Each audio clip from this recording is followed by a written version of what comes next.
I am so glad you convinced me that the family car should be the Defender 110. It is so beautiful inside.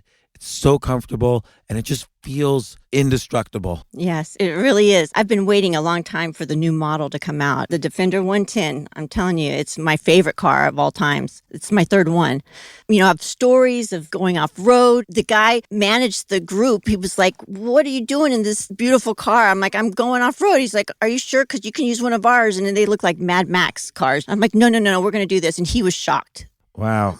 Well, it's great because the Defender has been reimagined for 21st century adventure, and its unparalleled off-road ability as well as its robust interior are invaluable whether you're headed towards uncharted territory or just a weekend of exploration. The Defender 110 tackles challenging surroundings with absolute confidence. The SUV conveys strength outside and in, featuring peerless technology like an intuitive driver display and an award-winning infotainment system. That's my favorite part, to keep you connected no matter where the journey takes you. Adventure is unique to everyone, and so is the Defender. Choose from the two-door Defender 90, the four-door Defender 110, or the larger Defender 130 with the ability to seat up to 8 passengers. You'll find uncompromising performance in all three. So pack up and go even further with the Defender 110. Learn more at LandRoverUSA.com/Defender. These days, we're all investors, trying to be smart with our money despite our worst impulses. But at iShares, we believe that deep down inside of every investor is a better investor. One that's just waiting to be let out. Explore iShares ETFs and insights and let your best investor out. Visit iShares.com for more information. This isn't your average business podcast, and he's not your average host. This is the James Altucher Show on the Stansberry Radio Network.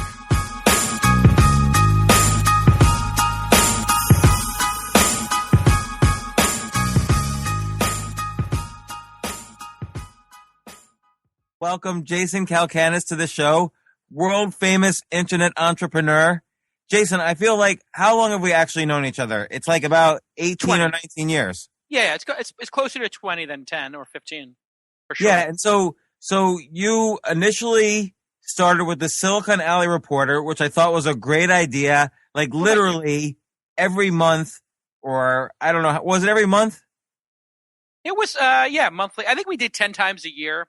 And then like advertising got really good, so we actually moved it up. and it was great because all the companies in the space were basically website development companies and DoubleClick. Like that was Silicon Alley. And it was great to know basically when all my competitors landed a new client, I would find out in the Silicon Alley Reporter, where I was I think I was like the biggest advertisement. I was either on your front page or your back page. Yeah, you had you took a bold step and you got rewarded because you took $1,000 ad, which is like, people were like, how much are the ads? And I was like, and I was about to say $100 or $500, and I just thought, why don't I just add a zero? So 1,000, and people were like, $1,000?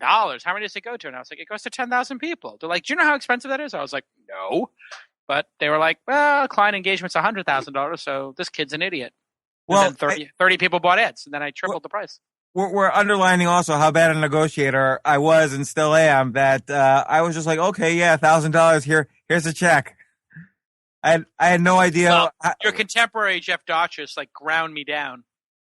Yeah, he's a good negotiator. He's smart. So okay, so you did the Silicon Alley Reporter, then Silicon Alley just totally combusted, like it just all blew up. I think at one time, did you ever get any offers for the Silicon Alley Reporter to buy it, like at the peak? $20 million from Alan Meckler. Yeah, so I'm assuming you turned it down because obviously you love doing it. At the time, I felt I was the Silicon Alley Reporter. Like, people would refer to me, they would introduce me, hey, this is the Silicon Alley Reporter. Like, what's your name, actually? It's Jason. Oh, okay. But it's the Silicon Alley Reporter. So it actually became a descriptor and a title more than a brand name. Yeah, but I remember you were having like you were at every party, you were having conferences, like it really, I was really the party, kind of the center. I was the party. Yeah, Exactly. And then you rented some sort of like huge loft space too that was like completely empty except for you. That was my apartment. Right. And I would do the photo shoots there. You were there for the Silicon Alley 100. So yeah, it was a great time in my life. Yeah, and then then you started Weblogs Inc., which was like now we call them blogs, but you were still calling them weblogs, which was the term people were using. So it was this kind of infrastructure for people to blog with, which AOL bought for, I don't know, 20 or 25 million, something like that. And you stayed at AOL for a while, and now you started Mahalo, which has turned into Inside.com.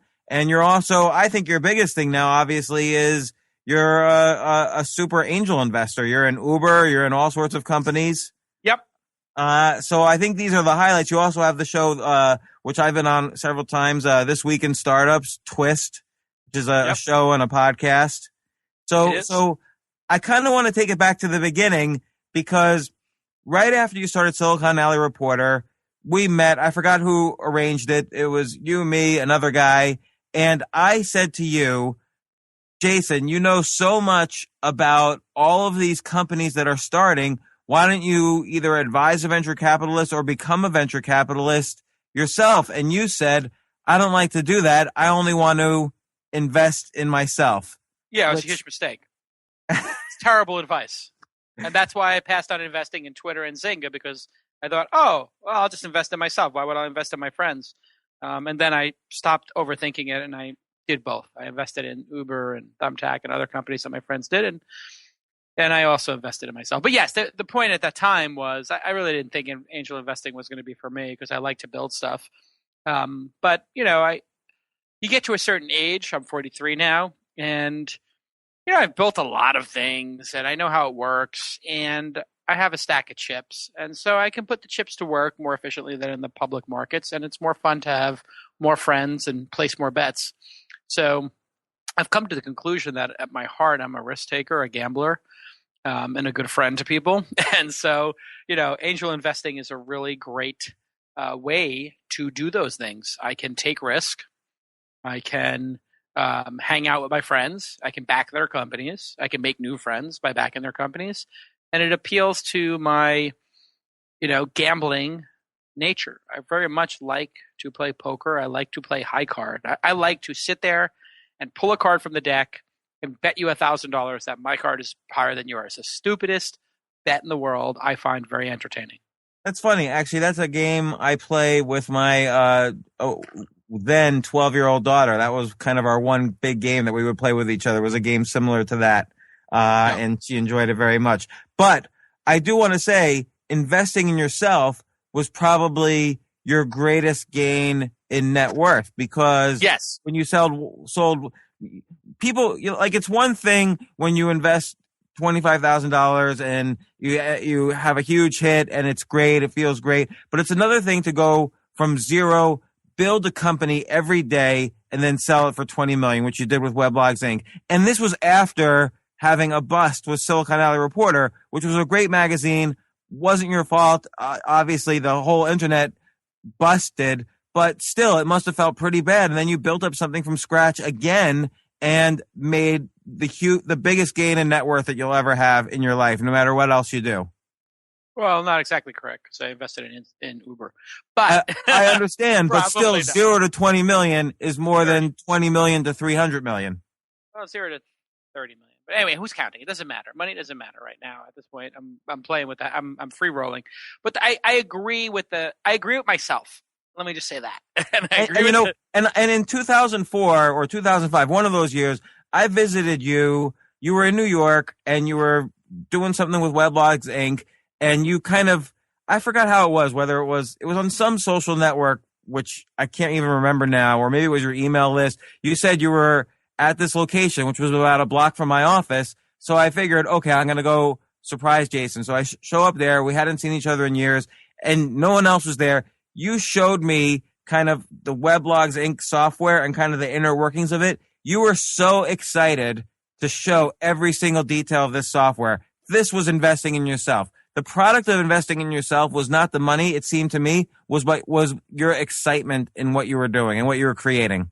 I agree with that. And I would also say that, if you look at the podcast I do twice a week for 5 years, and, I'd done other podcasts in the past, it is also an investment in myself because I spend my time sitting there learning from other entrepreneurs and investors and the guests I have on my show. I've also learned how to be a great interviewer. From being a terrible interviewer, I was probably like a 2 out of 10. And now people tell me I'm a 10 out of 10. Maybe I think I'm like an 8 out of 10 or an 8.5 maybe. And still some stuff to learn. But I've been trying to perfect, the interview skill. And the same thing with events. I threw the events for my own intellectual curiosity, but they made me very famous. And, in our circle, not outside of it. I mean, I could walk down the street, in Los Angeles and nobody would know who I am. If I walk down the street in San Francisco or Palo Alto, I'll get stopped 5 times. And so being high profile has huge benefit for me as an angel investor and as an entrepreneur. People want to come work with me. They want to have lunch with me. I mean, if I just want to interview people for a job, I have recruiters pitch me all the time like, hey, I see you need an iOS developer. I'm like, yeah, I don't really need a recruiter. I need more time to meet with all the possible candidates. So if I say like I'm willing to meet with iOS developer candidates, which is the, currently the, most precious resource in the Valley, I could have 20 meetings set up this, for next week. And yeah, a lot of them just want to meet me because they want to pitch me as an angel investor or just get to know me or they're fans of the show. But at least that starts me on third base in terms of hiring somebody, So, well, also, I want to remind you of a blog you wrote. It must have been years ago, where you said ignore all recruiters and just go on LinkedIn and do your own, footwork to find the best developers or the best of anything. And in the same article, you said don't use PR firms. And I think in general, the invest in yourself. I'm not even just talking about money. In general, you've kind of perfected the art of the hustle, and you know what you're capable of, so you go out there and do it, as opposed to kind of hiring a recruiter, hiring a PR firm, wasting all this money that is usually just simply a waste. Yeah, I have gotten better at that, of just simply figuring it out myself and doing it myself, and that works particularly well for me. Tell me about Weblogs Inc. Like, why did you think, okay, blogs are going to be huge, they're going to be different than how it's been done before, I'm going to set up this infrastructure so people can create blogs? And then you started Engadget and some other pretty popular blogs at that time through Weblogs Inc. Yeah, so I thought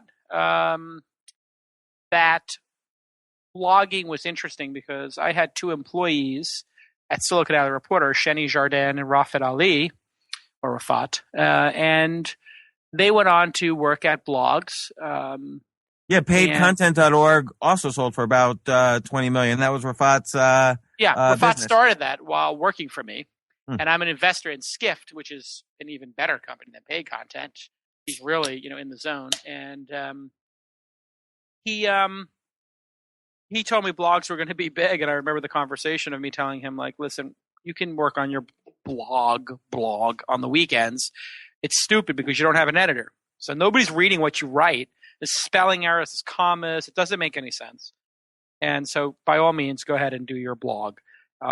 It's dumb. And I was completely wrong because even though they weren't edited, the whole point was they weren't edited. So the consumers felt like, oh, this is raw. And that was a very unique experience with writing. So I realized, when Sheni Jardin did Boing Boing and Rafat started doing this, like, hey, this is kind of interesting. So they're actually getting an audience. And I read some story that Rafat was making like $5,000 a month working from home in his underwear. And I was like, oh, that's double what I was paying him. So there's something there. And I started studying it and reading the blogs and Dave Weiner and other people who were blogging and Peter Rojas and, just some of the early people. And we decided to, make a go of it, and it became, one of the biggest hits of my career. And so I'm very proud of it. And it set me up for life, which is great. And now Mark Cuban invested. Was he a seed investor? Yeah, he was our only investor. He put in about $300,000 and he got about $5 million, I think. So it was pretty awesome. for everybody involved. And Mark and I had been friends for a long time before that, and it was pretty magical. Just everything just worked in that business. I mean, there were hard times in terms of servers going down and whatnot, but at that time, there wasn't a lot of new stuff coming out. So when you launched something like Delicious, would be something people played with for a month or two, or Flickr, or Weblogs Inc., or Gawker, because nothing else was coming out. So you basically were guaranteed that everybody who was in the know would, try your stuff and play with it for a little bit because they had nothing else to do. Now, you have Product Hunt or the Launch Ticker or, whatever. There's so many new products you see every day on AngelList. I mean, and they're good, and none of them get any attention. Yeah, why is that? Because it does seem like there's a lot of money now flowing into the venture capital space. Well, the cost of building things has gone down. So when we did Weblogs Inc., there were 3 or 4 days of putting up the servers, 2 or 3 days of getting our phone system put in, and a couple of days of getting domain names, a couple of weeks of setting up mail servers. Like I could go right now, if you said start a company and make it look professional, I literally could go to Squarespace, put up a website, create a MailChimp mailing list, put up a phone system with, one of these phone systems. Nobody uses the phone anyway. Put up a help desk software with Zendesk, at whatever. Twitter, there's no phones, right? It's just everybody uses their cell phone. Mm-hmm. They're not the only ones. So you can just pop up a startup in minutes, and you can put a profile up on AngelList. You can set up a bank account instantly. Like there's a zillion things you can just do, and it's pretty fantastic. So what if let's say you were just starting out? So a lot of people they're either graduating college or they're stuck in their cubicles and they kind of wish for a better life or they're feeling stuck. What directions would you advise somebody to look into to kind of discover a new area of the internet, or what new areas are interesting to you right now as an investor? Well, as an investor, obviously the on-demand lifestyle, the Uber of X and the Tinder of Y are the two biggest categories people are pursuing. It doesn't mean I'm pursuing them necessarily, but I do think those are the big ones. So you have HomeDroid cleaning your house, and you have all these food delivery services. It's quite interesting. I don't actually think that way. I don't think about like the trends. I like to meet with founders, and I have my own basically system for figuring out how good they are and if I want to be in business with them. And it's, very multifaceted, but just for some highlights, I like to see that the person has a deep, deep knowledge of the industry that they're operating in, the customers, the competitors, the products. And so if we were talking about watches and I said, oh, you want to build a watch, a smartwatch? Okay. What do you think of Apple's watch announcement, and what do you think the competitors are? And if you were like, yeah, I didn't see the actual, video of the launch, but, it looks interesting. I'd be like, okay, Apple's in your space and you didn't watch the actual video. I watched the video. I'm not in your space, right? So there's a level of deep, deep obsessive knowledge that you need to have of all your competitors, of all of the nuances of their products, of the history. Oh yeah, there was the Pebble watch. It raised $3 million on Kickstarter. At the time, it was the largest amount. They raised money from Charles River Ventures. You should be able to know this stuff cold. If you don't, it's weird. And then I look for just absolutely awesome execution, design, the copy, the details, the finish, the fit, So if you are really knowledgeable and you're executing at a very high level in terms of on a product basis, that's a really good start. You're probably not going to forget everything the next day and stop being able to design good products, if that makes sense. Right. So you're very founder focused, and I've seen in kind of your descriptions of how you invested in Uber, it was very much focused on the original people as opposed to the idea. Yeah, of course. So it's interesting that you say that I've seen a lot of investments cross my desk, which are like the Uber of X. but I sort of feel like Uber is ultimately going to be the Uber of X. That's probably correct. Now, I don't speak for the company. I don't have any inside information. I specifically don't ask them to give me any inside information, so I don't have these issues. But, you do see them testing a lot of different ideas. And so, yeah. Well, it seems like what Uber really is, as opposed to kind of like this cab hailing service, is you have people who need something on one side, you have logistics software in the middle, and you have this massive labor force on the Uber side. Now, it just so happens they apply that labor force to picking you up and driving you places, but it could also be, like you say, food trucks, or it could be someone pick up my laundry and get it done and deliver it back to me. Like there's could be lots of things that Uber could ultimately do. The key is that logistics software. That's absolutely correct. And so, I don't see why an Uber, I've seen actually my friends do this. Like they couldn't get an Uber in Malibu, so they put the pin for Uber at Duke's, like, at the border of Santa Monica and Malibu. Got the driver to go to Duke's. When the driver was outside, my friend texted him and said, I'm actually in Malibu. I'll pay you to drive up here. So start the meter, pick me up here in the colony. And I was like, wow, that's the most impressive hack I've seen. I don't know if the Uber driver is specifically allowed to do that or not, or how anybody would know that there was somebody in the car or not, but it just looks like a two-stop drop-off. But I also know people who've sent an Uber driver to pick up food, like a Postmates or anybody else.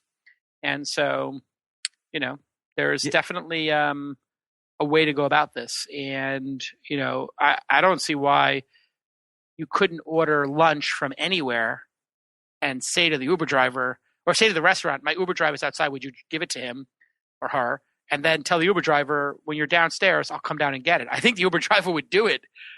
So I actually agree with what you're saying. But I don't know that they're going to do that or not. Yeah, so whether or not they do that officially, I could see it starting to be use cases that already start to happen among users, and then whether it becomes an official service that they offer, who knows? Then there's the flip side of it. Google investing in Uber, combined with the driverless car idea. Do you think Uber will eventually be driverless? Yeah, I don't know. I think those are, I heard Elon Musk, and I kind of trust Elon on his estimates more than anybody. And he said 6 or 7 years. I think that might be a reasonable estimate for some of these things. But I tend to think it's going to take twice as long as, that estimate. I think it might be 10, 15 years.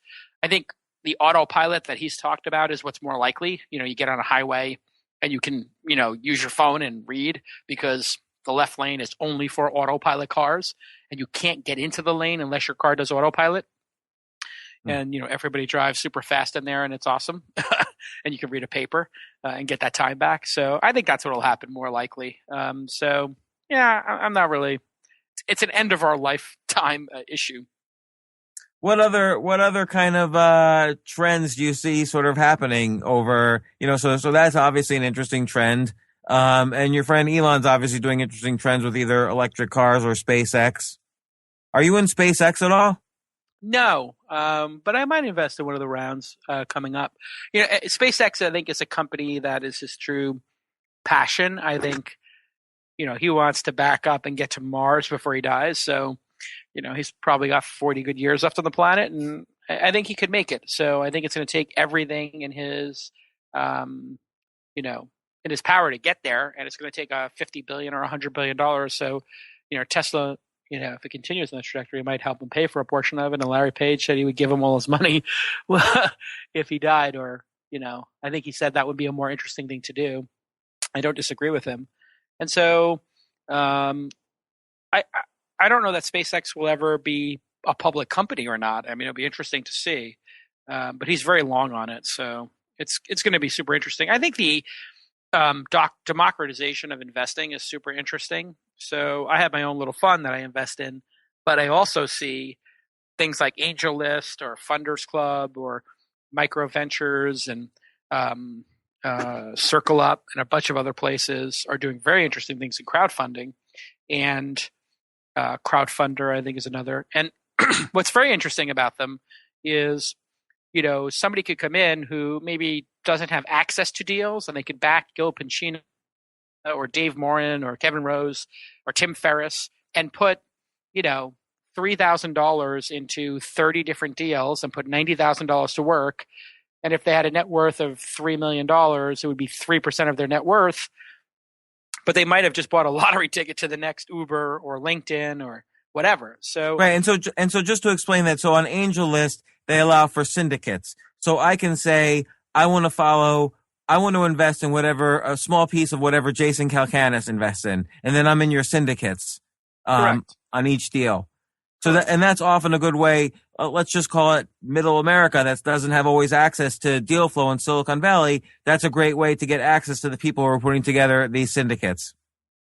Correct. So and AngelList is really interesting. I would say AngelList is kind of the leader of the space, and I know I co-invest with Naval actually quite a bit, and I think those guys are just geniuses. They are geniuses. They're doing a terrific job, and I'm pretty excited about it. But if you're starting a company, how do you kind of get visibility on a site like AngelList? There's so many companies out there now starting. Kind of getting the front page of AngelList is difficult. All you have to do is get one of the 20 syndicates to partner with you. So that's it. Very simple. Partner meaning invest? Yeah. I mean, if you convince Gil Pancina to invest, he then syndicates it. So it's pretty simple. I mean, you just look at those people and you have to build your pitch around what they've invested in before. I mean, I'm shocked at the number of spray and pray startups there are. Forget about angel investors who just, try to get a meeting with everybody they can and then they've done no research on them. I've put it out there exactly, what I'm looking for. You can watch me interview other angel investors on my show. And I'm always shocked when I meet with somebody and they're like, oh, you do a podcast? I'm like, really? Okay. You really have to be clueless if you're not taking the time to deeply research the people you're meeting with. I want to have complete information advantage over anybody I'm meeting with. So I do massive amounts of research on people, and I don't need to, but I do. So again, there's this hustle aspect, which I'm always going to relate back to the investing in yourself. You're, like you say, you don't need to, but you're doing all the information. You're doing all the research on everyone you meet with. You're really digging down deep on the founders you invest in, and going back to you don't use the recruiters or you don't use the PR firms. You do it yourself in many cases. Heck, you create your own platform for spreading news. So yeah, like I was at a certain point, it was like I'm not going to beg TechCrunch or somebody to cover me. I mean, the TechCrunch people wrote a story about Google buying a company for $600 million. They never called Google to check. They accepted a laptop or they asked for a laptop to write a story. I mean, this is like to be begging TechCrunch to write about you is like just pathetic. So I was like, okay, well, I'll just make my own email list and I'll write to people who matter. And I put 100 people on it. Now it's 40,000. So, over time you can build up your own email list and your own Twitter following because you produce content on a regular basis. You have something interesting to say. And then I don't need the press. I mean, I can drive more people to a product than TechCrunch can. Much more. Just with my endorsement of it. Just with my, I think this is interesting. I think this is interesting enough to invest in. So I am the press outlet. I am the PR campaign. I don't need the, and I still do PR with people who I think are interesting. I've met with TechCrunch. I've had them write stuff up. There are some good writers there. There's a lot of bad ones too. But I think, people need to take ownership of communicating their ideas. And then when it comes to information, like if I'm at a poker table with you and you know nothing about me, but I know your net worth, I know what you do for a living, I know how much you've slept in the last 24 hours, I know, what type of shoes you're wearing, what type of watch you're wearing, and how much those cost. I know that you don't care about the $3,000 in front of you, or you care about it very deeply. And both of those things will impact how you play. And I know you didn't sleep, or I know you got in a fight with your spouse before you got here, or whatever. And so the more information I can pull out of you during that poker session, and the least I can give you, the better my chances are of beating you or having some advantage. So I always like to have a, asymmetrical advantage on information. Right, which again, starting from Silicon Valley Reporter days, that's basically how you started. It was aggregating the information in the space. So you knew, which essentially made you the central part where everybody had to know you to kind of spread the word.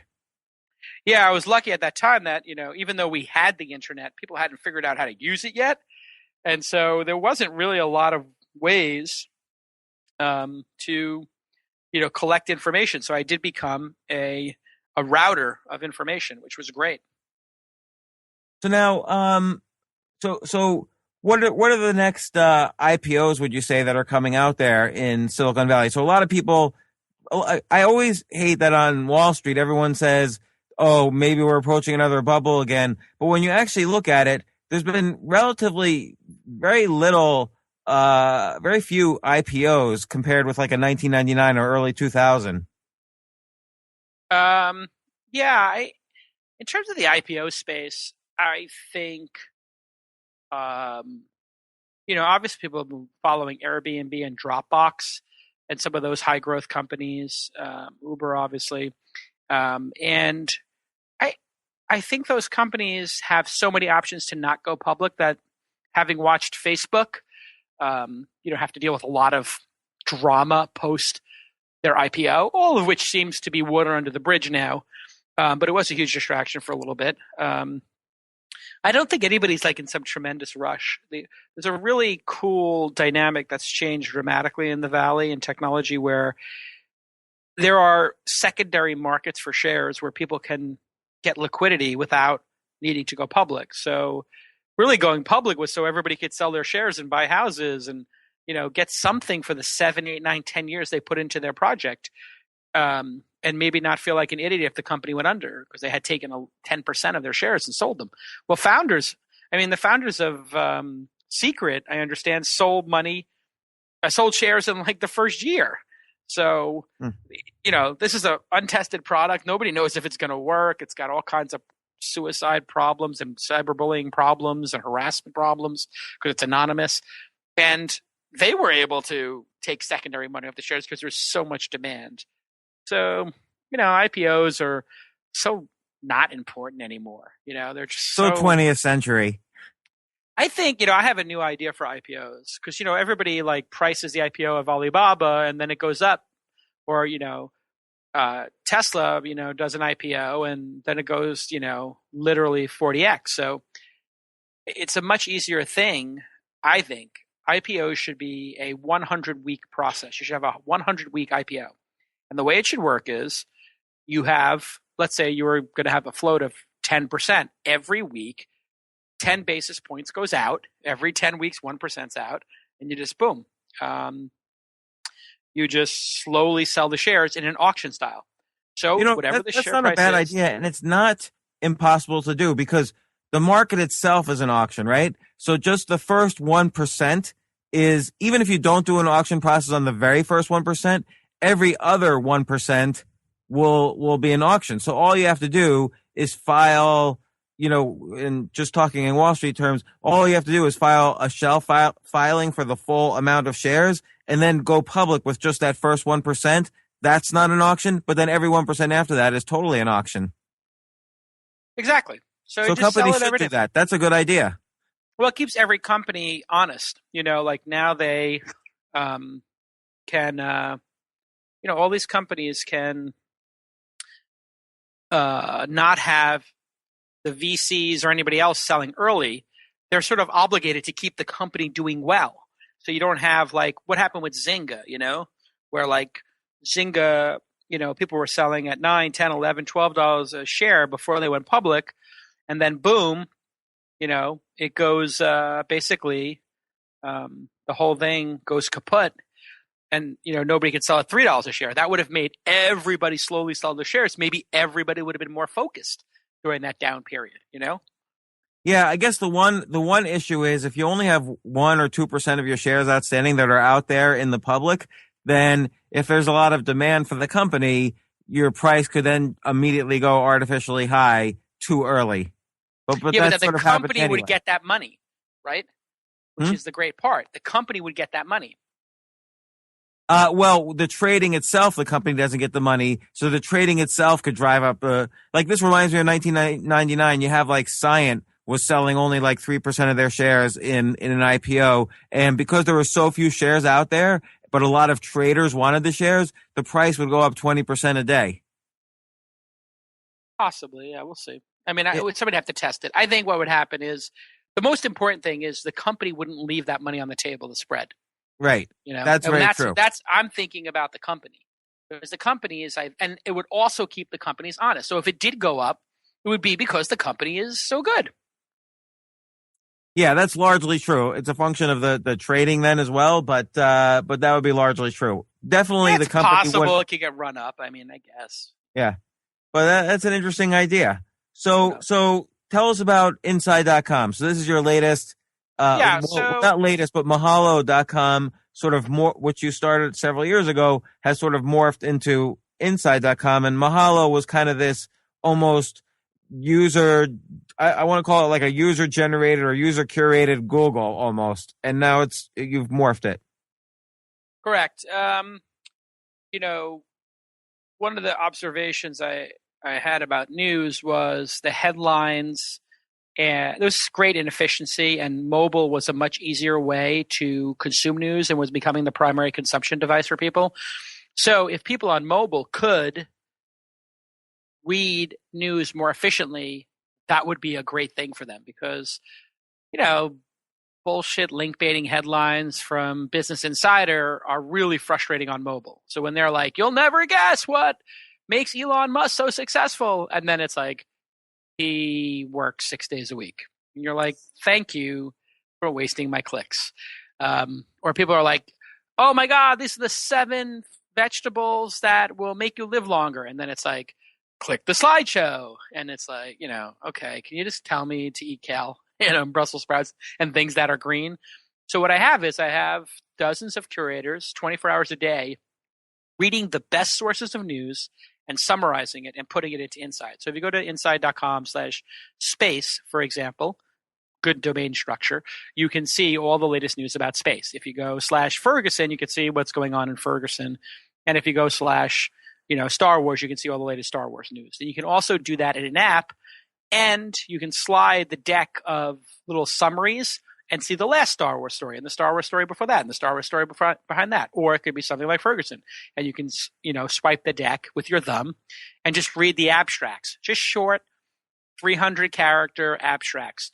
Basically 2 tweets in one with a small image. And then you link to the source. And a large number of our people link to the sources. And people are there's a contingent of people spending, between 10 and 30 minutes inside the app. They're using it sort of like an RSS reader.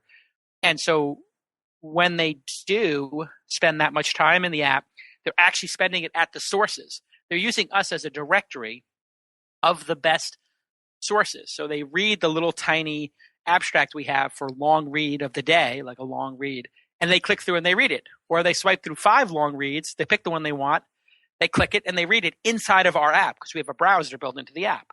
So it's really powerful for us if we can get people to click through and start reading. And we're basically a net sender of traffic. So it's great. We're this like little thin layer on top of all this crazy news going on out there. And how's it going so far? Yeah, it's going incredible. Like people who downloaded the app over the last 6 months, like a third of them used it last month. So it is incredibly sticky. And, that's awesome, and people spend a lot of time in it. The issue we have is news is not necessarily viral unless you make it salacious and provocative, like BuzzFeed and Business Insider and Huffington Post and all these people. So because we're being efficient, we don't get to inefficiently trick people on social media. So it's sort of like we have a slow growth company, but if people do engage the product, they stick with it. So we're figuring it out. What about if people submit news, right? And then you do some Tinder kind of like thing where if somebody swipes on news that I've submitted, or if they scroll down on news I've submitted, I go up in points. So submissions I do get higher rank somehow. Yeah, it's possible. We're looking at, submissions from people, and that could help. Or what about comments? Yeah, commenting we have, and it turns out nobody wants to comment on mobile. It's just too hard to comment on mobile. Yeah, so it's a little bit of a problem. But we have some other ideas, so don't worry. We figured it out. We have ideas. So it sounds like you're still involved in lots of things. So inside.com, This Week in Startups, you were I do kind my of getting podcast twice a week, yeah. Yeah, you were kind of getting more involved in podcasting, like you were setting up a podcast network. What happened to that?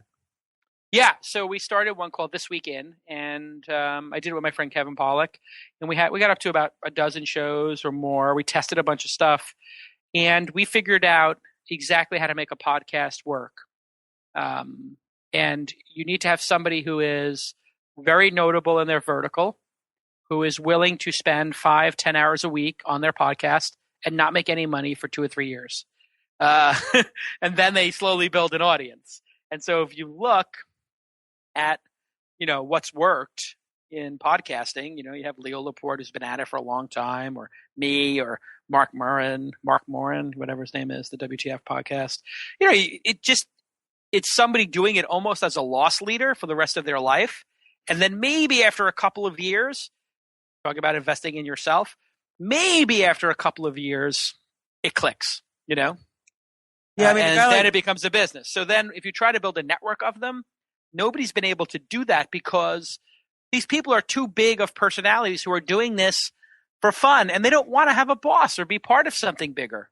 Right. So if somebody could go and get Leo, myself, Kevin Pollak, and the other big podcasters out there to form a mega network, sell the advertising, it would be pretty amazing. But, I don't think Adam Carolla, or Adam Curry, Leo Laporte, myself, or any of those egos could all fit into one company. And so once we realized that after, 12 to 24 months of trying, I basically gave all the investors, including myself, back like 60 or 70 cents on the dollar.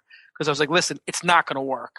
It'll work for one. It will work for my podcast. It'll work for Kevin's podcast. But, Kevin Pollak's done this amazing podcast. It doesn't really print money, but it is fascinating for him.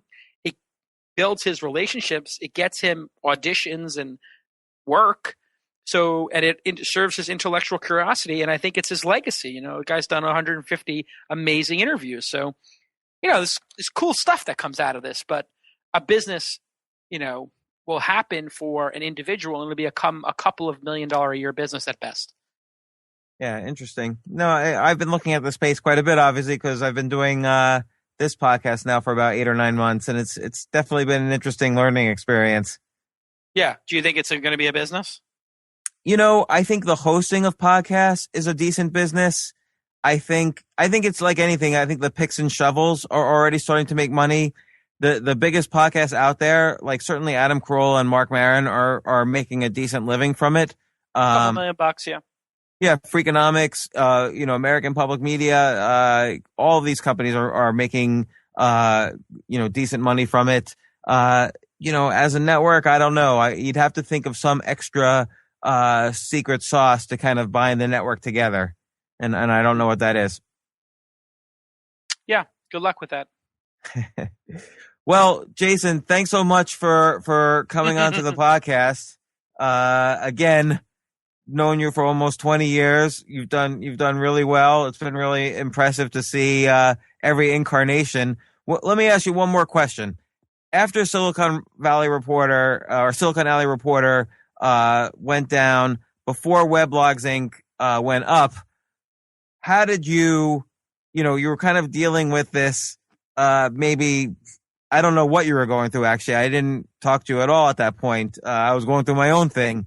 And were you feeling depressed? Were you feeling that something's going to happen that's going to pick up? Or what did you go through to keep intact and then kind of come back? Yeah, I was bummed that the party was over. In a way, it was almost like the end of the the 60s or something. It was like, oh my God, what happened to this whole like crazy Woodstock thing? The party's over. And then, it was like hard to lay people off. So it wasn't fun, but I knew that I wasn't a fraud and I knew I could rebuild it. And I wasn't depressed as much as I was hungry to bring back that magic and to have fun again. And so I just went all out to try to find, another party, another huge wave to ride. I was like, I'm a surfer. Okay, it's low tide. Let's find another beach. And blogging was that beach. It was like, wow, there's big waves here. Or these waves could get big. It was probably more likely. And so I just got out there and kept surfing, and I think to a certain extent I've been lucky because nobody really had big expectations for me in my life. I think, I was a kid from Brooklyn who they thought would become a cop. And so all my life, people had very low expectations. So as a consequence, I think I had low expectations for a little while of my own existence until I, had a friend named John Brockman who just told me to dare to be great when I was doing well in my life. And he said, dare to be great, like go bigger, and then I got sort of addicted to going bigger and trying to do bigger and bigger and bigger things, trying to make them more impactful. And so that's where I am now. And that's where I was then, which was, hey, this party ended, but I want to keep the party going. I want to do something more fun. I want a bigger challenge. And blogs was it, and then became Mahalo, trying to take on Google search and didn't work, but Inside's doing really well and taking on news, and like, oh, wow, phones were created while I was creating Mahalo. Smartphones came out. Like, okay, good. There's a good pivot. I love doing my show. I love doing my events. I love angel investing. So I keep creating more adventures and challenges for myself. And I'm lucky. I didn't, I have friends who went to Harvard or Columbia and, their parents were very successful. And so they have this also, just expectation to do better. I don't have this expectation. I think also you're a super connector. So you basically always sort of land in a situation and immediately connect to everybody that's important. I think luck favors the prepared, and I think that's a valuable skill that you have. Okay. I guess so. I mean, I always have been prepared. That's for sure. I always read up on everything. I always try to have more knowledge than I need. So I get obsessive about that, so if I'm going somewhere, I just start reading. And so it's pretty interesting. Like somebody was like, wow, you're so smart, Jason. You just know about everything. And I was like, I don't think I'm that smart. They're like, no, Jason, you're like one of the smartest people I've ever met. I'm like, no, I know that's not true. So what exactly are you experiencing? I'm like, oh, I'm well read. I can speak on a range of subjects because I constantly read and I constantly talk to other people. So if you talk to other people and you ask questions all the time, some of it's going to rub off. You'll seem smart. What books are you reading right now, or what would you recommend? Oh, God. Let's see. I really like this book, Creativity, Inc., which is... yeah, I like that book. It's a really good book by the guy who founded Pixar. His name is Ed Catmull. Really, really smart cat. I read a book called Bird by Bird recently by Anne Lamott. Very good book about writing. It's about writing, and it's really great. I would say that and On Writing by Stephen King are my two favorite on writing books. Yeah, On Writing by Stephen King is great. I've read that. And I started reading this Capital in the 21st Century, the French dude. Yeah, Thomas Piketty. Yeah, I didn't like it. No. It's bad. The Martian is very good. Halfway through that. It's about a guy who is in a Martian mission and how he would survive on Mars if everything hit the fan and went bad. It's just a weird, awesome book that somebody told me about. Let's see, what else oh, you know what? Born Standing Up is great by Steve Martin. If you haven't read that. Oh yeah, that's actually my favorite autobiography by a comic. It's the only autobiography by a comic I've read, and it's pretty fantastic. So that's good that I started at the top. And went backwards. There's a really good memoir called All Over But the Shoutin' by Rick Bragg. A very good audiobook. All Over But the Shoutin'. Amazing audiobook. What else is really good? Have you read 0 to 1 by Peter Thiel? I have not. I will at some point. Any good? Excellent. It's actually probably one of the best business books I've read this year. Really? Or ever, actually. Oh, wow. That's high I think praise. it's really excellent. Better than Good to Great. Much better than good to great. Much better. Let's see. And I liked good to great as well. Let's see. 0 to 1, read by Blake Masters. I like to do audiobooks. Is my thing. Now, you said one final thing. Are you a surfer? No. Because what you said was interesting about, you wanted to catch the next wave. And often in surfing, it's not the first wave that all the professional surfers go for. It's the second or third wave where professional surfers know that that's the wave that's going to win them the championship. And it certainly has been true on the internet that the first wave kind of came and went. Then there was a second wave, which was sort of like this 2003 to 2007 time. And now we're in this third wave with, $150 billion valuations coming out of IPOs. This really seems like the wave the professionals are going for.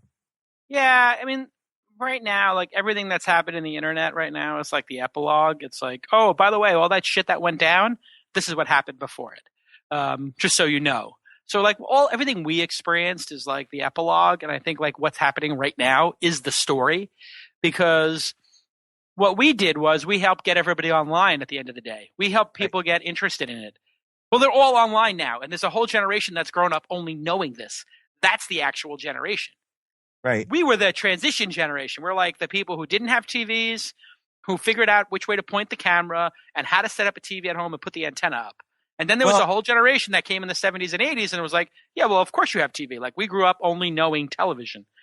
And then all of a sudden now we're in the golden age of television. They call the old age of television the golden age. The golden age is now when the top actors in the world would rather do television than do movies. Right.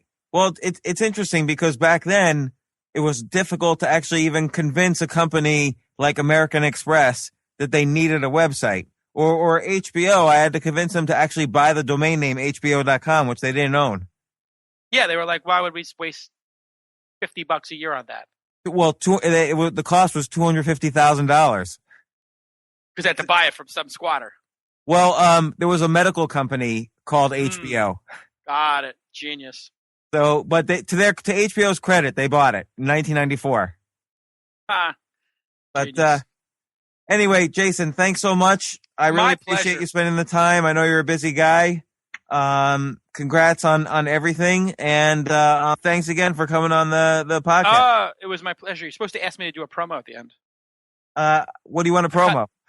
No, not a promo. Like I got to cut a promo for you. Hey, everybody, it's Jason Calacanis, and you're listening to the James Altucher Show. Excellent. Thanks very much. There you go. Bye. I'll talk to you. Talk to you soon. Bye. For more from James, check out the James Altucher Show on the Stansberry Radio Network at stansberryradio.com and get yourself on the free insiders list today.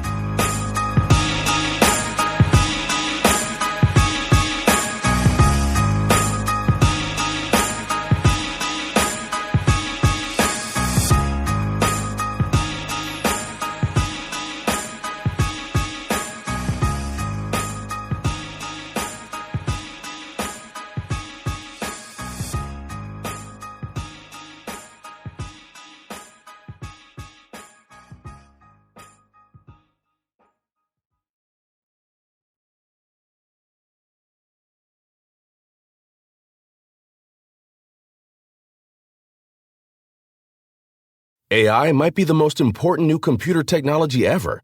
It's storming every industry and literally billions of dollars are being invested. So buckle up. The problem is that AI needs a lot of speed and processing power, so how do you compete without costs spiraling out of control? It's time to upgrade to the next generation of the cloud, Oracle Cloud Infrastructure, or OCI. OCI is a single platform for your infrastructure, database, application development, and AI needs.